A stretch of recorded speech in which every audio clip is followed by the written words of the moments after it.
नमस्कार दोस्तों, आज के इस वीडियो में हम लोग टैगोर के दार्शनिक व शैक्षिक चिंतन की चर्चा करेंगे। श्री रविन्द्रनाथ टैगोर का जन्म 6 मई 1861 को कोलकाता में हुआ था। इनके पिता श्री देवेंद्रनाथ टैगोर थे।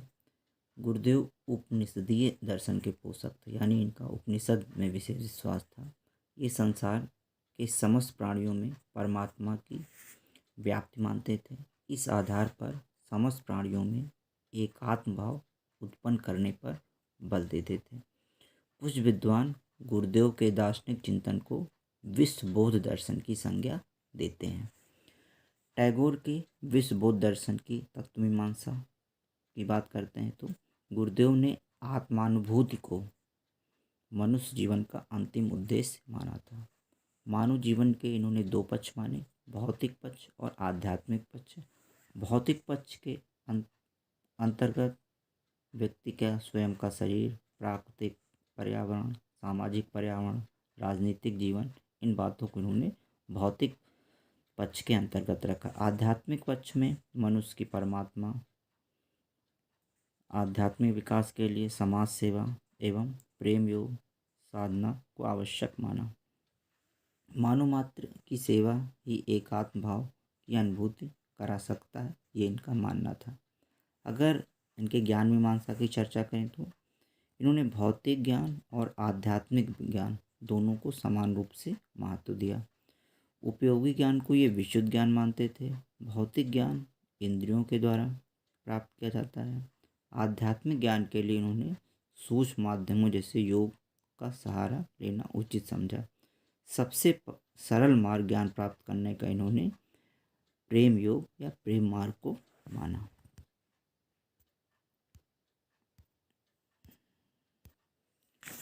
मूल्य एवं आचार मीमांसा। मनुष्य, इनका मानना था कि मनुष्य भौतिक और आध्यात्मिक शक्तियों का योग है। आपका मानना था कि प्रेम से भौतिक जीवन भी सुखमय बनाया जा सकता है और आध्यात्मिक पूर्णता की भी प्राप्त की जा सकती है। मानव सेवा को गुरुदेव ईश्वर सेवा मानते थे, यानी मानव सेवा अगर व्यक्ति करता है तो ये मानते थे कि व्यक्ति ईश्वर की सेवा कर रहा है। टैगोर का शैक्षिक चिंतन की अगर हम बात करें तो टैगोर की सर्वाधिक ख्याति साहित्य, बांग्ला साहित्य के क्षेत्र में है। 1901 में इन्होंने अपने शैक्षिक विचारों को मूर्त रूप देने के उद्देश्य से बोलपुर के निकट शांति निकेतन आश्रम में ब्रह्मचर्य आश्रम की स्थापना की थी। इनकी प्रमुख रचनाएं भी हैं, जिसमें शिक्षा हेरफेर, हिंदू विश्वविद्यालय, धर्म शिक्षा, स्त्री शिक्षा, my school, Visva Bharati, Sriniketan, ideals of education, शिक्षा सार कथा, my educational mission, this to the students, शिक्षा और संस्कृति, गुरुकुल कांगड़ी। गुरुदेव ने अपने समय की अंग्रेजी माध्यम की शिक्षा पद्धति का विरोध किया तथा मातृभाषा के माध्यम से शिक्षा देने पर बल दिया। शिक्षा का माध्यम वह मातृभाषा को अधिक महत्व देते थे। शिक्षा के संप्रत्यय की बात करें तो शिक्षा वह सामाजिक प्रक्रिया है जिसके द्वारा मनुष्य भौतिक प्रगति करता है और आध्यात्मिकता को प्राप्त करता है। इनका मानना था कि सर्वोच्च शिक्षा वह है जो हमारे जीवन और समस्त सृष्टि के बीच समरसता स्थापित करती है। वास्तविक शिक्षा वह है जो उपयोगी वस्तुओं की वास्तविक प्रकृति को जानने और उनके उपयोग करने और उनसे वास्तविक जीवन की रक्षा करने में सहायता करती है। गुरुदेव ने शिक्षा द्वारा व्यक्ति का भौतिक एवं आध्यात्मिक विकास करना शिक्षा का प्रमुख उद्देश्य माना है।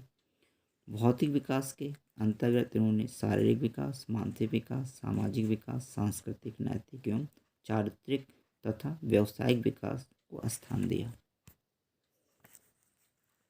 और आध्यात्मिक विकास के लिए धार्मिक विकास एवं समाज सेवा को स्थान दिया।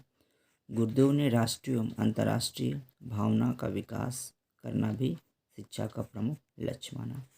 शिक्षा की पाठचर्या की चर्चा करें तो गुरुदेव के अनुसार शिक्षा के पाठचर्या के 3 मुख्य अंग हो सकते हैं। इसके अंतर्गत व्यक्ति का प्राकृतिक विकास करना पाठचर्या का उद्देश्य हो सकता है, आध्यात्मिक विकास और सामाजिक विकास करना। इन्होंने प्राकृतिक विकास, आध्यात्मिक विकास और सामाजिक विकास तीनों पर समान रूप से बल दिया। क्रिया प्रधान पाठ्यक्रम का निर्माण की बात कही। अपनी भाषा व संस्कृत के साथ साथ राष्ट्रीय एवं अंतर्राष्ट्रीय महत्व की भाषा एवं संस्कृत के ज्ञान पर बल दिया। प्राकृतिक एवं ललित कलाओं को स्थान दिया। खेल कूद व अभिनय को भी पाठचर्या में प्रमुख स्थान दिया। शिक्षण विधियों की चर्चा करें तो इन्होंने माना कि शिक्षण के संदर्भ में गुरुदेव का मानना है कि प्राचीन और अर्वाचीन विधियों के गुण दोषों को बताने तथा कुछ मूलभूत सिद्धांत देने का कार्य किया, जैसे कि बच्चों को जबरन कुछ न सिखाया जाए, वास्तविक परिस्थितियों में रखकर इंद्रियानुभव द्वारा सीखने के अवसर दिया जाए, मातृभाषा द्वारा शिक्षण करके शिक्षण विधि को रुचिकर बनाया जाए, सीखने में बच्चों को स्वतंत्रता दो, उनके साथ प्रेम एवं सहानुभूतिपूर्ण व्यवहार करें। इन्होंने किसी नई शिक्षण विधि का निर्माण नहीं किया। अनुशासन की बात करें तो अनुशासन को ये आंतरिक भावना के रूप में अर्थात आत्मानुशासन के रूप में स्वीकार करते थे। दंड व्यवस्था का हर परिस्थिति में इन्होंने विरोध किया। इनका अनुभव था कि उच्च सामाजिक पर्यावरण में ही मनुष्य को साधना के अवसर मिलते हैं। ऐसे वातावरण में छात्र स्वयं आत्मानुभूति करते रहते हैं। शिक्षक के संबंध में गुरुजी का विचार था कि शिक्षक को एक ओर परंपरावादी और दूसरी ओर मनोवैज्ञानिक होना चाहिए। इनकी दृष्टि से शिक्षकों को ज्ञानी, संयमी और शिक्षार्थियों के प्रति समर्पित होना चाहिए। ये शिक्षकों से अपेक्षा करते थे कि वे शिक्षार्थी की व्यक्तिगत भिन्नता को समझें और उनके लिए अनुकूल शिक्षा की व्यवस्था करें। निरंकुश शिक्षकों को ये जेल वार्डन कहते थे। शिक्षकों से ये प्रेम, सहयोग एवं सहानुभूति व्यवहार की अपेक्षा करते थे। शिक्षकों में राष्ट्र प्रेम एवं अंतर्राष्ट्रीय सद्भाव का भी होना आवश्यक इन्होंने माना है। शिक्षार्थियों के संबंध में गुरुदेव के क्या विचार थे? शिक्षार्थियों के संबंध में गुरुदेव के विचार परंपरावादी के साथ साथ आधुनिक थे। गुरुदेव विद्यार्थियों से ब्रह्मचर्य के पालन की अपेक्षा करते थे तथा उनके व्यक्तित्व का आदर करते थे। उनके वैश्विक भिन्नता के आधार पर उनकी शिक्षा की व्यवस्था करते थे। विद्यालय की बात करें तो गुरुदेव का विचार था कि विद्यालय प्राचीन गुरु आश्रमों की भांति नगर से दूर प्रकृति की सुरम्य गोद में स्थित होने चाहिए। ये इस बात पर बहुत बल देते थे कि विद्यालय राष्ट्र के सच्चे प्रतिनिधि होने चाहिए। विद्यालयों में राष्ट्र की सभ्यता एवं संस्कृति की सही शिक्षा की व्यवस्था होनी चाहिए। इसके साथ ही इनमें अंतर्राष्ट्रीय महत्व की भाषा एवं संस्कृतियों की शिक्षा की व्यवस्था होनी चाहिए, जिससे विद्यार्थी विश्वबोध कर सकें। शिक्षा के अन्य पक्षों पर भी इन्होंने बल दिया, अपने विचार रखे, जैसे जन शिक्षा। जन शिक्षा को इन्होंने बहुत व्यापक रूप दिया। इनके अनुसार प्रथमतः तो सभी बच्चों के लिए अनिवार्य एवं निःशुल्क शिक्षा की व्यवस्था होनी चाहिए। दूसरे, अशिक्षित प्रौढ़ों को कम से कम पढ़ने लिखने का ज्ञान कराया जाना चाहिए। स्त्री शिक्षा के संबंध में गुरुदेव का विचार था कि स्त्रियों को भी शिक्षा के प्राप्त करने के अवसर मिलने चाहिए। इन्होंने स्त्री शिक्षा के संबंध में स्पष्ट किया कि प्राथमिक और उच्च शिक्षा तो स्त्री पुरुषों की समान होनी चाहिए, परंतु माध्यमिक स्तर पर स्त्रियों के लिए गृह विज्ञान की शिक्षा अनिवार्य होनी चाहिए। यूँ तो गुरुदेव सह शिक्षा के पक्ष में नहीं थे, परंतु जहाँ लड़कियों के लिए अलग से विद्यालय न हो वहाँ सह शिक्षा के लिए अनुमति देते थे। व्यावसायिक शिक्षा के संबंध में गुरुदेव के विचार बहुत व्यापक थे। ये भारतीयों को भारतीय हस्तकौशलों और कृषि की शिक्षा के साथ साथ योग्य बच्चों को भारी उद्योग की शिक्षा देने के पक्ष में थे। आधुनिक विज्ञान और तकनीकी से भी ये वंचित नहीं रहना चाहते थे।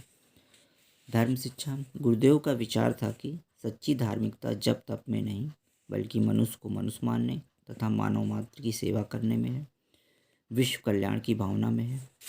गुरुदेव का विश्वास था कि मानव मात्र की सेवा करने द्वारा ही एकात्म भाव की अनुभूति की जा सकती है और इसी को वे सच्चा धर्म मानते थे। गुरुदेव का सबसे बड़ा कार्य प्राचीन भारतीय आदर्श वसुधैव कुटुंबकम को अर्वाचीन आदर्श अंतर्राष्ट्रीय सद्भाव के रूप में प्रस्तुत करना है। डॉक्टर मुखर्जी के शब्दों में गुरुदेव आधुनिक भारत में शैक्षिक पुनरुत्थान के सबसे बड़े पैगंबर थे।